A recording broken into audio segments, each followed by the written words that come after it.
Hi, it's Anne, and tonight I'm reading Aladdin and the Magic Lamp. Aladdin was a poor boy with no family except for his mother, or so he thought, until one day a man wearing magician robes stopped him in the street. "Aladdin, it's me, Ebenezer." "Ebba who?" stuttered Aladdin. The man flashed a toothy smile. "I'm your long-lost uncle. Do as I say, and you'll make your fortune." "Well, I could use some money," he said. So he followed the man to a lonely mountainside and watched him mutter some magic words. The ground split open with a noise like thunder. Aladdin looked curiously. "Down there is a cave full of treasure," he said. "Take what you like. Just bring me the old oil lamp you will find there. Hurry." Aladdin took a deep breath and climbed down. Slowly his eyes adjusted to the darkness. Once down there, he gasped. Before him was a cavern full of glittering fruit trees. On each tree grew gems of astonishing size and beauty, and on the ground between them lay a battered old brass lamp. Aladdin crammed his pockets full of rubies, emeralds, and diamonds. He also found a carved brass ring which he slipped on his finger. Then he picked up the lamp and made his way back. "Pass me the lamp," said Ebenezer, reaching down greedily. Something in his face made Aladdin wary. "Help me up first," he said. "The lamp," snarled the man. Aladdin shook his head. "Well, then stay there and rot," Ebenezer yelled. He stamped his foot, and the ground closed up again, leaving Aladdin alone in the dark. "What shall I do now?" he wondered. Maybe I can light this lamp." He rubbed it on his sleeve. Kaboom! A large smoky figure appeared. "A genie!" cried Aladdin. "I am the genie of the lamp," boomed the figure. "Your wish is my command." "Okay. Please take me home," said Aladdin. The genie snapped his fingers, and suddenly Aladdin was outside his mother's house. "Where did you come from?" she exclaimed.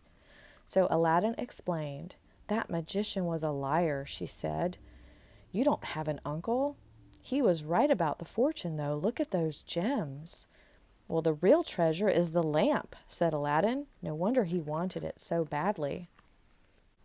Now Aladdin and his mother were no longer poor. Whatever they wished for, the genie of the lamp would bring to them. And so they lived happily until Aladdin met the Sultan's daughter, beautiful princess, and they fell hopelessly in love. Aladdin pined and sighed until his mother knew she had to do something.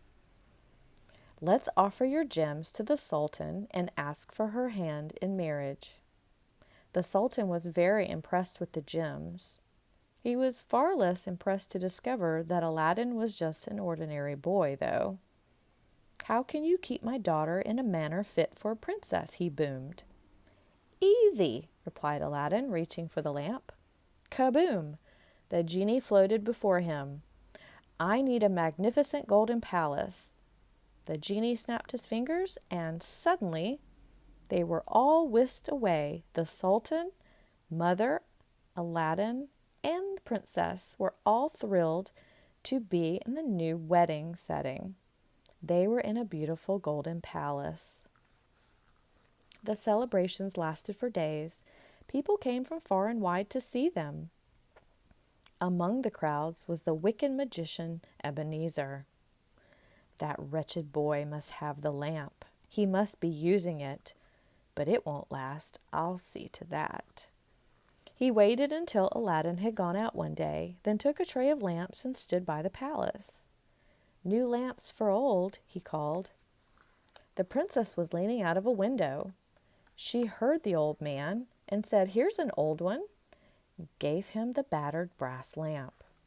She didn't know about the genie, so she thought it was a good bargain. Ebenezer snatched it right out of her fingers and rubbed. Kaboom! The genie appeared. "Take me and this palace far away from here." When Aladdin came home, he found only a patch of flattened earth. Princess, princess! He couldn't find her anywhere.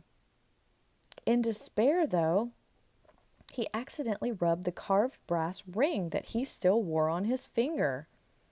Kazam! A wispy figure hovered above him. I am the genie of the ring. Please bring back my wife, begged Aladdin. I cannot, said the genie. My magic isn't as strong as that of the lamp, genie, but I can take you to her. The genie snapped his fingers and Aladdin was in the stolen palace. He soon found the princess. As they finished hugging, they began to plan their escape. That evening, she offered Ebenezer a drink.